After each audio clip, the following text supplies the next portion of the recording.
is a great event, which encompasses on millions and billions of years.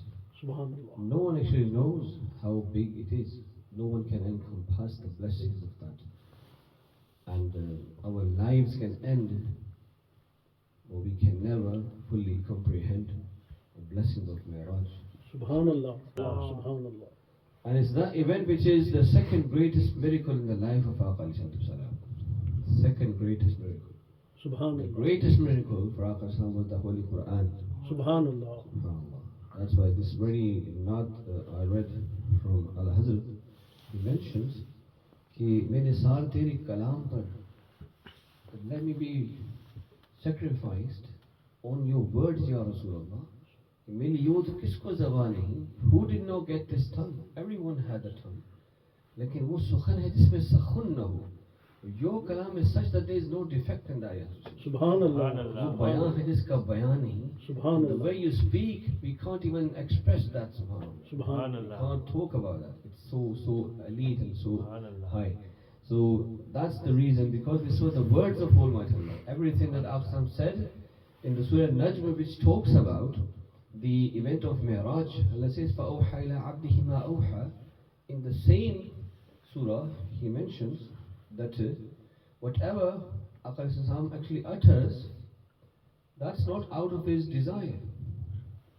He speaks on the hukm of Almighty Allah.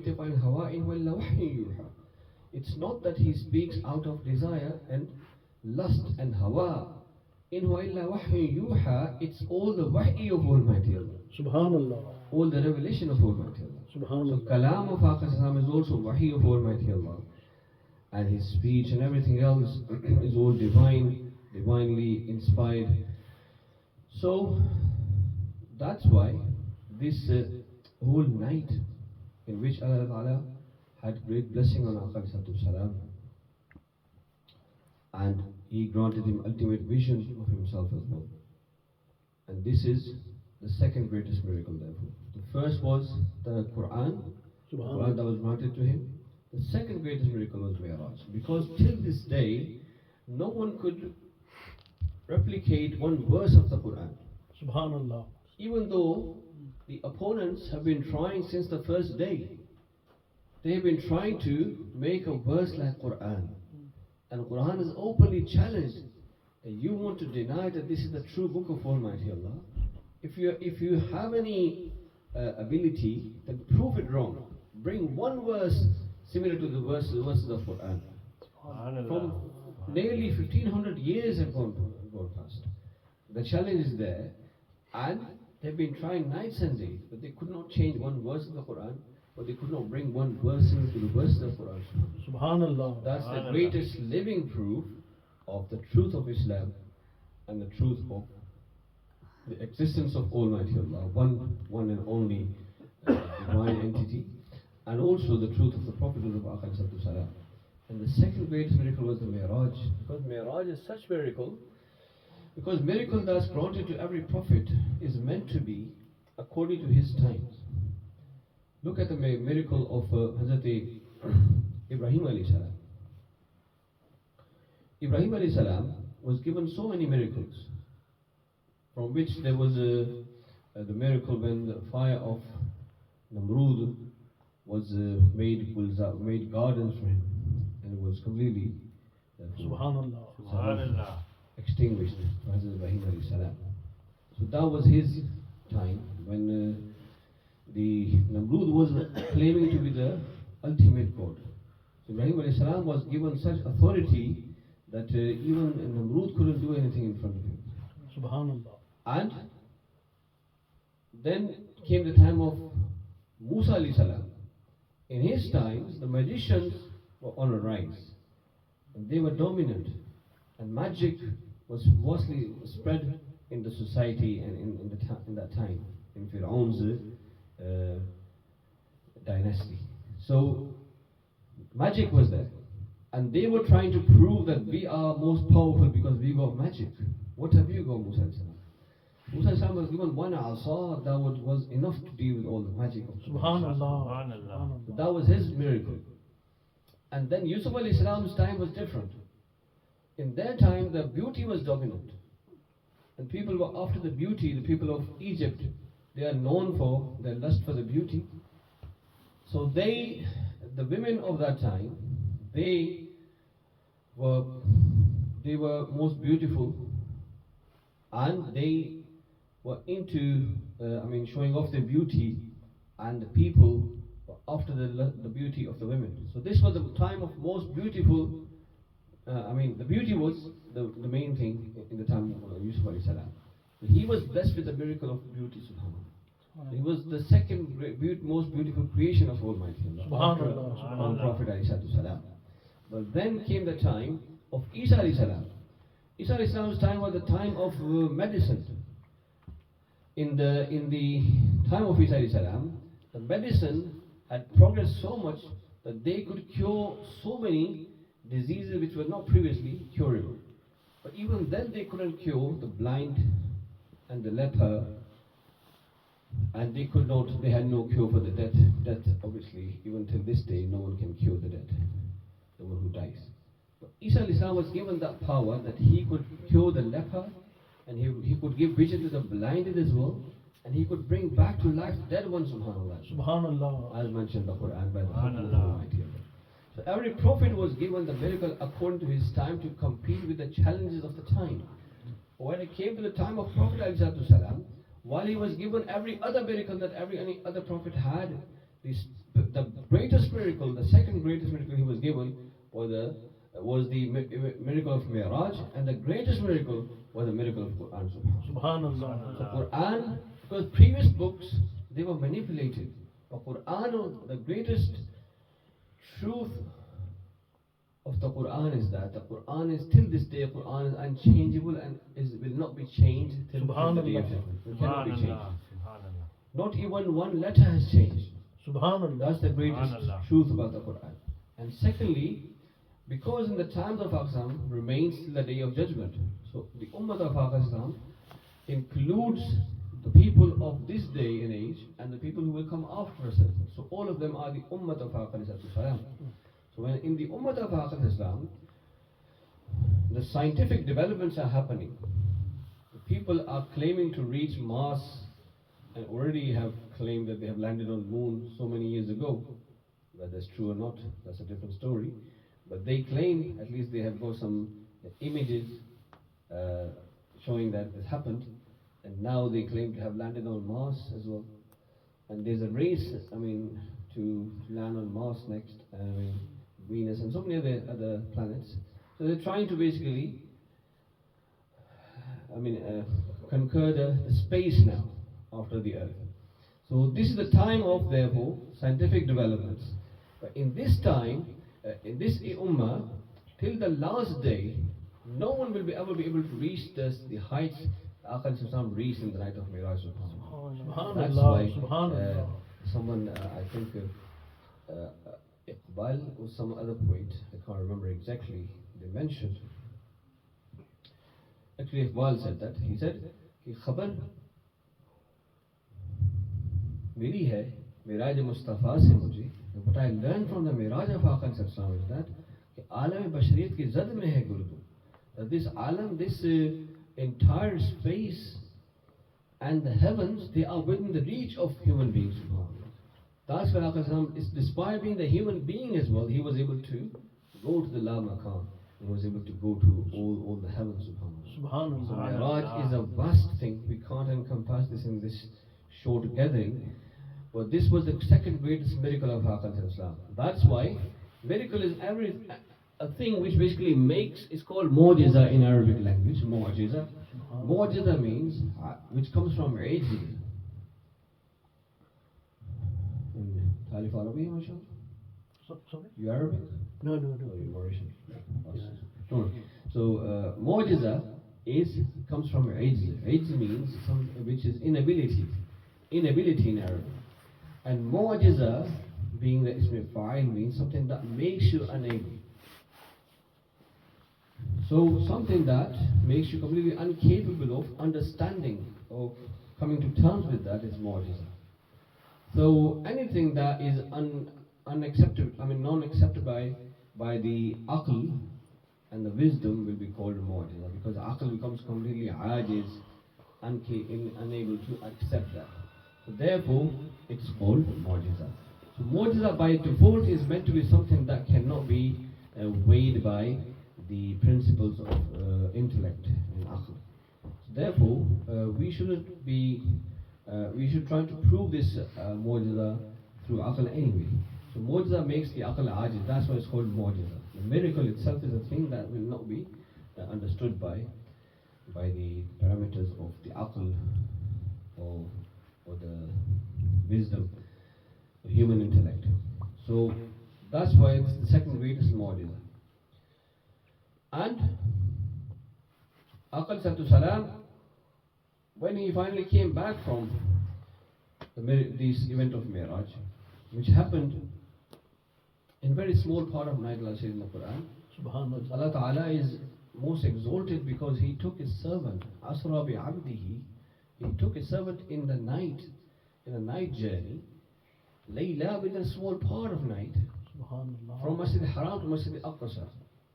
Although Isra is the first step, which is from Masjid al-Haram to Masjid al-Aqsa, the second stage was Mairaj, from there to the heavens to Sidr al-Muntaha, and the third stage was also further elevation and ascension that happened when Aqsa went to the Lama Khan as well. So 3 stages proven by Quran and Hadith as well. We can't go into that detail now, time is short. But when Aqsa finally came back after this event, the Quran reveals only the fact that Aqsa was taken from Masjid al-Haram to Masjid al-Aqsa in Surah Bani Israel. Because that bit at least understood by the people of that time. They were aware of Masjid al-Haram and Masjid al-Aqsa. What's beyond that was beyond their understanding. So Quran did not, in this Surah Bani Israel, Allah Ta'ala did not reveal that what happened after that explicitly, although the meaning can be interpreted to mean that even the min ayatina can include whatever he saw from the signs of Allah Ta'ala, even in the heavens and beyond that. But actually in the words itself, Allah Ta'ala only mentioned Masjid al-Haram to Masjid al-Aqsa. That itself is a great miracle, because that distance between Masjid al-Haram and Masjid al-Aqsa in those days, as travel was on foot and horses and or through camels maybe, so that was 40 days and nights of travel from Masjid al-Haram to Masjid al-Aqsa, Palestine in those days. So that happening within a very small part of night itself is a great miracle. Subhanallah. So when they heard about this, they knew that Aqsa has never left Makkah.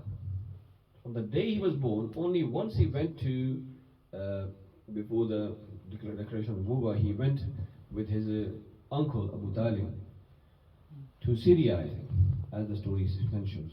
And on the way they met a rahib, a priest of a church, and he could see the signs of Nubuwwah in Islam. Subhanallah. He mentioned that. That's a different story. But only once they went to Syria, but they never went to Palestine.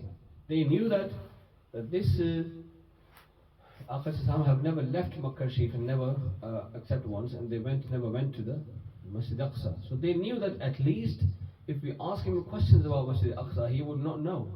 So they wanted to test Aqsa about the information regarding Masjid Aqsa. And Aqsa has mentioned that I went there and I led the Jama'at of Anbiya Kiram there. And from there I was taken to the heavens, and the rest of the journey took place. So in this short span that they spent there, obviously they would not have explored the whole masjid. Even if they did, they would not have counted the doors and other items in the masjid. But they started asking silly questions like how many doors are there and how many windows are there, and what are the different other things present in the Masjid al-Aqsa. So Aqsa said that for a moment I felt that maybe I did not grant these things attention in that short span. And that was not the purpose of me visiting there, obviously. I didn't go there to count the doors, obviously. I was there for a different purpose. So for a moment, he says, I thought maybe I would not be able to answer these questions. Allah says, فَجَلَّ لِيَ الْبَيْتِ. Allah Ta'ala put that Masjid al-Aqsa in front of me. Subhanallah. And I would look at that and I would answer their questions. Subhanallah. This is mentioned in Bukhari, Muslim as well, muttafaqun alayh. So he and many other books of hadith, Sharif and Mishkat Sharif as well. Allah Ta'ala put Masjid Aqsa right in front of me, and I could see that and I would answer their questions. Even that wasn't enough for those who would not accept the kuffar of Makkah. But now some people here, they think that this Mairaj whole event that happened in dream. But the question to ask is that the dream, no doubt the dream of Anbiya Kiram is also wahi, is part of the Nububbah and is part of the revelation for the Anbiya Kiram. But this event that is mentioned in the Quran as a great event that happened, as a sign of the Qudrat of Almighty Allah. And the fact that the next morning when Al-Qadriyyah mentioned that to the people of Makkah, they are finding it difficult to accept. That also proves that this happened not in dream, but also in reality. Subhanallah. If it was just in dream, then anybody could claim that I went to Makkah, I went to Palestine last night in my dream, and I happened to have the Jama'at of Anbiya Kiram there. Nobody would have any problem in accepting that. Yeah, they would say, yes, yeah, you claim to be Nabi, so it could be something that was shown to you. So you might have seen that, but dreams does not establish anything. Although for Anbiya Kiram is Bahi, I'm saying, but those people of Makkah, they could deny that as a simple dream, and they wouldn't have any difficulty in accepting that. But the fact that they were asking for many proofs from Al-Qadriyyah, that itself proved that this was not a claim of going to the Mairaj in the dream. It was the whole thing that happened within, actually, physically it happened, and wasn't spiritually in the dream. But some ulama kiram say that reality is that Al-Qadriyyah did have Mairaj many times actually. There are some riwayat that might mention that he had Mairaj in dream as well. But those were different occasions. But this occasion that happened on the 27th night of the Rajab Sharif, a couple of years before the Hijrah, after the event of Taif, when Al-Qadriyyah was injured in Taif, as brother mentioned, I think.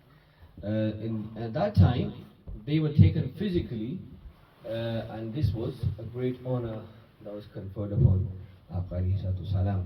And this was the second greatest miracle that happened physically, and Al-Qadriyyah was taken there physically to the La Makan as well. And on the way, they met all the Anbiya Kiram on different levels, and when they came back finally, all the Anbiya Kiram were present in Masjid Aqsa as well. And that's where they led the prayer of the Anbiya Kiram. And the prayer was the gift of the night of the Mairaj Sharif as well.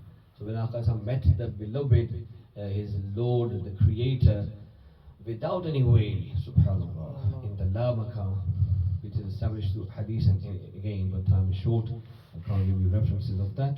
But when that happened, as a gift of the remembrance of this great meeting, Allah Ta'ala granted him the gift of Salah, subhanAllah. And Hadith Abak mentioned that he wrote 50 prayers in a day and night. 50 prayers, mashallah. So when Musa alayhi salam met him, Hadith Abak says, I met Musa from Arab to be Musa. When I went past Musa alayhi salam, he asked me, what have you brought? And I told him 50 prayers, mashallah. He said, I have tested my nation, they couldn't perform. I'm sure your nation will not be able to perform these. Please go back and see production.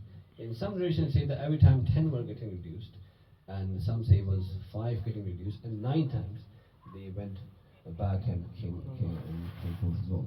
And eventually 45 were reduced and 5 were left. But when Musa Islam requested to go back once more, he refused, because he says, I'm feeling the haya from my Lord now. So out of modesty, Al-Qadriyyah did not go back.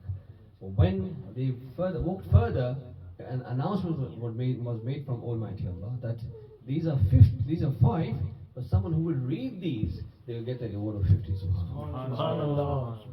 So, subhanallah, this was the gift of the night of Mairaj. That's the most important thing that Allah brought in this whole event of Mairaj.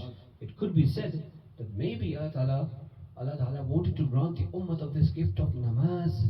That's why this whole event of Mairaj took place, subhanAllah. And that is why Allah Ta'ala first showed how this namaz can elevate you spiritually, the way my beloved was elevated physically, subhanAllah. That's why Allah mentions Salatul Mairaj al-Mu'min. While my Mairaj was getting elevated to the La Makan, to the Qurb of Kaaba Qawsaini aw Adna, very ultimate proximity of Almighty Allah, physically in the night of Mairaj. The Mairaj of my Ummah and the believers of my Ummah will be getting there spiritually through the Salah, subhanAllah. That's why when you read namaz and you perform all your namaz and you sit down in tashahhud, you happen to repeat all those kalimat that were uttered by Aqal Islam and Almighty Allah as the words of greeting, subhanAllah. This was said by Aqal Islam. Then Allah said, Assalamu alayka ayyuhan nabiyyu wa rahmatullahi wa barakatuh. Then Aqal Islam replied, Assalamu alayna wa ala ibadillahi salihin. SubhanAllah. So all of this is conversation that took place there. So we remind ourselves of that conversation, and in a way, spiritually, we are present if we are mentally present as well. There, so we will be spiritually present there as well, and we'll get the blessing of that. So every time you pray, if you can imagine, and you can bring in front of your eyes that moment that happened in the Mairaj Sharif, you're bound to get the blessing of that. You will have the ability to understand this event of Mairaj and also to implement the teachings of Islam in our life and adopt the right aqaid of Al-Sunnah wal Jama'at regarding every aspect of Islam.